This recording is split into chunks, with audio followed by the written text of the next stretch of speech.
बांग्लादेश में कट्टरपंथियों का भारत विरोधी मार्च। जी हां, कुछ समय पहले तक आप ये कल्पना भी कर सकते थे कि बांग्लादेश में कोई प्रदर्शन होगा भारत विरोधी।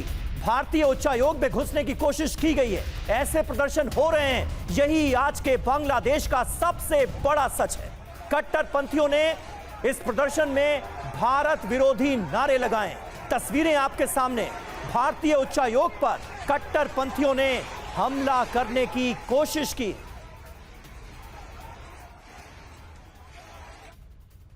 जरा समझिए कैसे बांग्लादेश पूरी तरह बदल चुका है, क्योंकि ऐसे हालात पहले नहीं थे। एक ओर भारत है जिसने संकट में बांग्लादेश का साथ दिया, जिसे संकट का साथी कहा जाता है, और दूसरी तरफ बांग्लादेश जो कट्टरपंथियों के जाल में फंस गया है और एहसान फरामोश कहलाया जा रहा है। दुनिया जानती है कि बांग्लादेश में कट्टरपंथी ब्रिगेड उस भारत का विरोध कर रही है जिसने बांग्लादेश को आजादी दी, 71 में मदद की। उसी बांग्लादेश की धरती पर भारतीय दूतावास को घेरने की कोशिश हुई है। भारत की संप्रभुता पर चोट करने की जुर्रत कट्टरपंथियों की तरफ से की जा रही है और तस्वीरें आपके सामने हैं। बांग्लादेश को भूलना नहीं चाहिए, ये वो भारत है जहां दुनिया का सबसे बड़ा लोकतंत्र है। उस भारत की जगह बांग्लादेश कट्टरपंथ की राह पर चल रहा है। बदलते समय में बांग्लादेश दुनिया में किस तरीके का संदेश दे रहा है, अब ये सवाल है। बर्बादी की ओर तेजी से बढ़ रहा है और एहसान फरामोश बांग्लादेश अब कहला रहा है जिस तरीके से वहां पर हरकत हो रही है।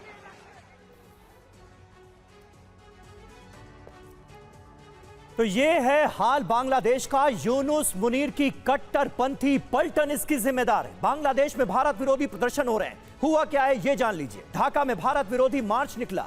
भारतीय उच्चायोग को घेरने की कोशिश की गई। भारत विरोधी नारे खुलेआम लगाए गए।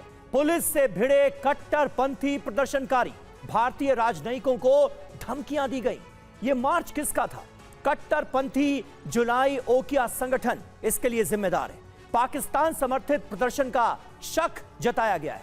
मांग क्या थी? शेख हसीना को बांग्लादेश को सौंपे भारत। ये डिमांड आगे बढ़ाते हुए खुलेआम ढाका की सड़कों पर भारत विरोधी प्रदर्शन किए जा रहे हैं। हमारे साथ इस वक्त कुछ खास मेहमान मौजूद हैं। मेजर जनरल संजय सॉय हमारे साथ हैं। प्रोफेसर संजय भारद्वाज विदेश मामलों के जानकार हमारे साथ मौजूद हैं, बांग्लादेश को बहुत अच्छे तरीके से समझते हैं। इसके अलावा मनीष झा हमारे साथ मौजूद हैं, हमारे सहयोगी। मनीष, कुछ पता चल पाया है आखिर किसकी शय पर यह भारत विरोधी प्रदर्शन हुए? कुछ महीनों पहले तक इसकी कल्पना भी नहीं की जा सकती थी कि ऐसा ढाका में मुमकिन है, लेकिन आज ये खुलेआम हो रहा है। बिल्कुल सही कहा आपने। और देखिए, कल जो भारतीय उच्चायोग के सामने भीड़ आई थी, जिस जुलाई ओकिया संगठन का आप नाम ले रहे हैं, कौन है ये लोग? ये वही लोग हैं जिन्होंने पिछले साल जुलाई में हिंसक विरोध प्रदर्शन किया और जिसका परिणाम हुआ कि शेख हसीना को गद्दी छोड़नी पड़ी, उन्हें भारत आकर शरण लेनी पड़ी।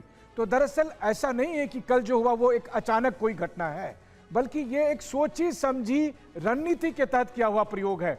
और उसी प्रयोग के तहत पहले शेख हसीना को गद्दी से हटाया गया, उसी प्रयोग के तहत मोहम्मद यूनुस को सत्ता पर बिठाया गया, और उसके बाद से लगातार भारत को बांग्लादेश से बाहर करने की कोशिश हो रही है। और अब वो इस जगह तक पहुंच चुकी है कि इंडियन हाई कमीशन तक पहुंच गए हैं। और ये यहीं नहीं रुकने वाला है। आने वाले दिनों में ये हिंसक भीड़ इंडियन हाई कमीशन के भीतर भी घुसने की पूरी कोशिश करेगी। ये उसी साजिश का हिस्सा है।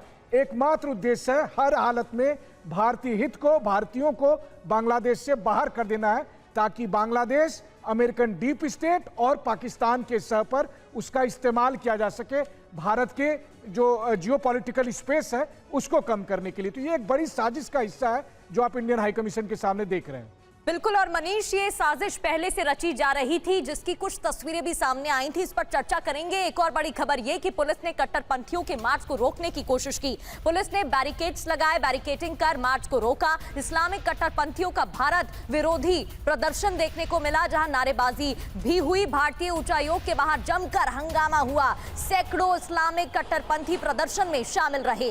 ये तस्वीरें आप देख रहे हैं। बैरिकेड्स लगाकर पुलिस ने मार्च को रोकने की कोशिश की।